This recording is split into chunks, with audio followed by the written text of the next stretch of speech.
Hi guys, Sean from Inputter here. So I just want to quickly do a review on the new Gateron KeyFirst switches. So these switches are they're pretty good in general. I would say they're probably in the range between Gat Yellows, so on a more budget-friendly side, and also somewhere in between the creams in terms of sound as well. The only issue is when you actually have them stock still, they are, generally speaking, still a little bit scratchy.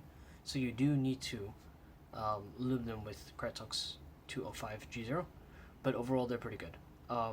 So in the next few clips you'll see some review elements of stock and also lubed, and hope you enjoy that.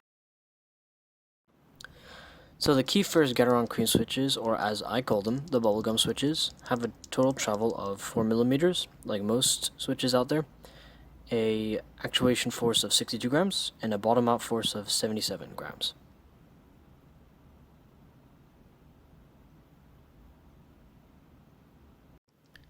The stem is, from what I'm told, a POM or palm stem as well, which also self-lubricates. So it's a similar attribute as the cream switches from Novelties and Kale.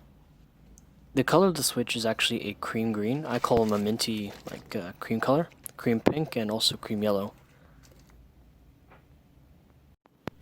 The actual sound profile of these switches, I personally like them. I think that if you actually do use them for a good maybe 3 to 6 months, and you actually, use them on a regular basis, they will probably sound something similar to the creams. But we don't know yet because they haven't been around for that long, maybe a couple months, 2-3 months as of September 2020. So I will also be using them for a given time. I only have 10 at the moment for testing, but I do like them, and I'm probably going to order some more from our side. And yeah, hopefully you guys also pick them up. And here's the sound test for stock and also looped. So hope you enjoy that too.